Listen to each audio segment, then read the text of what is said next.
नमस्कार मित्रों, मेरे प्रयास को पसंद करने के लिए आप सभी का बहुत बहुत धन्यवाद। मित्रों, आप सभी से एक निवेदन है कि आज हम सब कोरोना महामारी के कारण उत्पन्न परिस्थितियों का सामना कर रहे हैं। सरकार निरंतर प्रयासरत है कि हम सभी को जल्दी से इससे छुटकारा मिल सके। मित्रों, सरकार द्वारा जारी सभी गाइडलाइनों का पालन जरूर करें। घर से बाहर निकलने पर मास्क जरूर लगाएं, भीड़ भाड़ से बचें, वहां 2 गज की दूरी बनाए रखें, बिना साबुन से हाथ धोए, मुंह, आँख, नाक को न छुएं। और मित्रों, अगर आप सक्षम हो तो इस महामारी के कारण परेशान लोगों की मदद जरूर करें।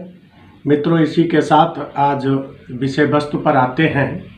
कि आज हम समझेंगे कि पत्नी, संतान और माता पिता द्वारा गुजारा भत्ता पाने के लिए विधिक प्रक्रिया क्या है। दंड प्रक्रिया संहिता 1973 के प्रावधानों के अनुसार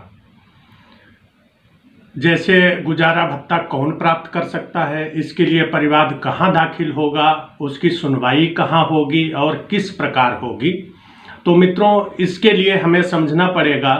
दंड प्रक्रिया संहिता 1973 के प्रावधानों को, जिसे शार्ट में CRPC भी कहते हैं। इसके चैप्टर 9 में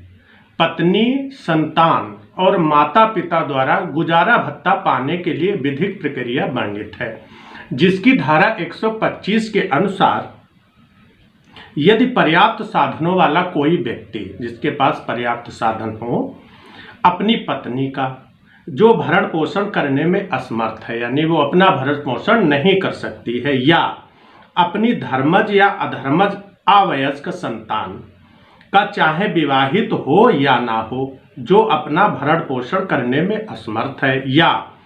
अपनी धर्मज या अधर्मज संतान का जो विवाहित पुत्री नहीं है,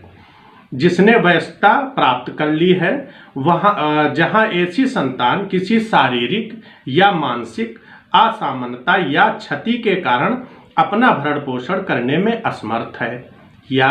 अपने माता या पिता का जो अपना भरण पोषण करने में असमर्थ है, भरण पोषण करने में उपेक्षा करता है, यानी कोई पर्याप्त साधन वाला व्यक्ति इन लोगों को अगर वो भरण पोषण करने में उपेक्षा करता है या भरण पोषण करने से इनकार करता है, तो प्रथम वर्ग मजिस्ट्रेट, यहाँ जहाँ फैमिली कोर्ट है तो वहाँ ये दावा फैमिली कोर्ट में दायर होता है, और जहाँ फैमिली कोर्ट नहीं तो वहाँ पर ये प्रथम वर्ग मजिस्ट्रेट के यहाँ ऐसी उपेक्षा या इनकार के साबित हो जाने पर ऐसे व्यक्ति को यह निर्देश दे सकता है कि वह अपनी पत्नी या ऐसी संतान, पिता या माता के भरण पोषण के लिए ऐसी मासिक दर पर जिसे मजिस्ट्रेट ठीक समझे मासिक भत्ता दे, और उस भत्ते का संदाय ऐसे व्यक्ति को करे जिसको संदाय करने को मजिस्ट्रेट समय समय पर निर्देश दे।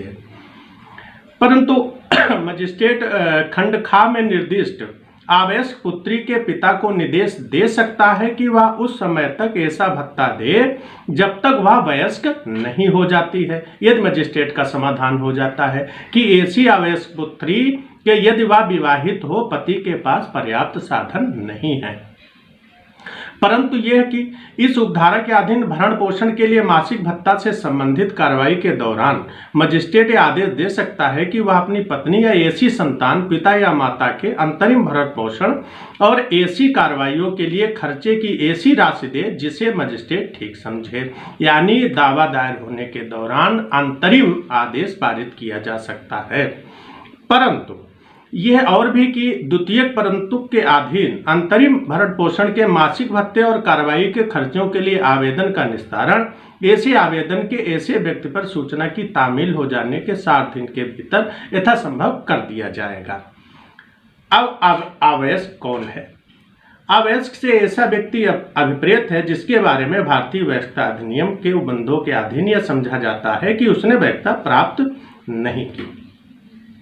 पत्नी के अंतर्गत ऐसी स्त्री भी है जिसके पति ने उससे विवाह विच्छेद कर लिया है, या जिसने अपने पति से विवाह विच्छेद कर लिया और जिसने पुनर्विवाह नहीं किया है।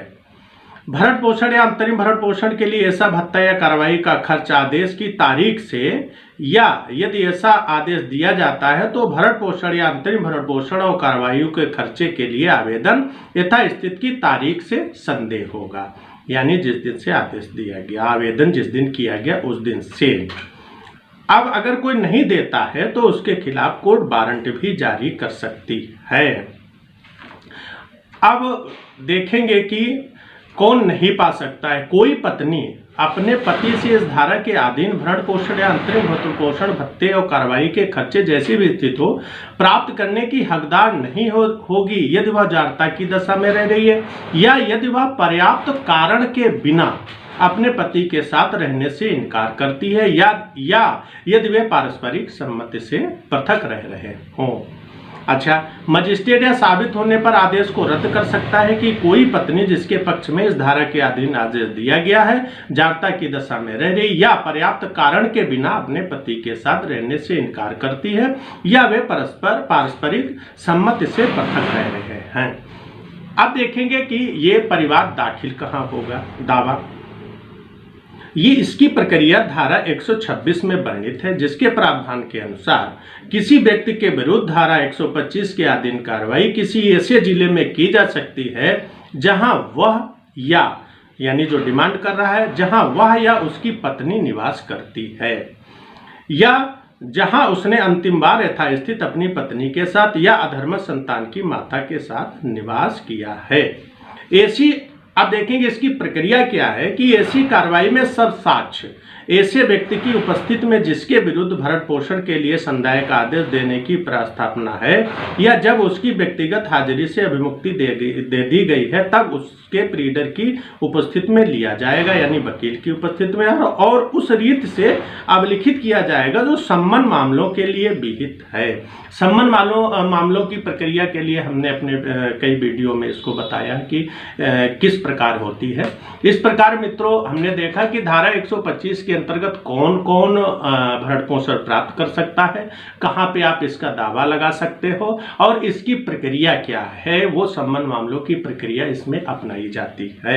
जहाँ पर फैमिली कोर्ट है वहाँ पर यह दावा फैमिली कोर्ट में दाखिल होगा और जहाँ पर फैमिली कोर्ट नहीं है वहाँ प्रथम वर्ग मजिस्ट्रेट के यहाँ ये दावा दाखिल होगा। मित्रों आज के लिए इतना ही। अगर हम इसी तरीके से आपके लिए काम करते रहे तो हमारा चैनल सब्सक्राइब जरूर करें ताकि हमारा वीडियो सबसे पहले आपको मिल सके। वीडियो देखने के लिए जो कीमती समय आपने दिया उसके लिए आपका बहुत बहुत धन्यवाद।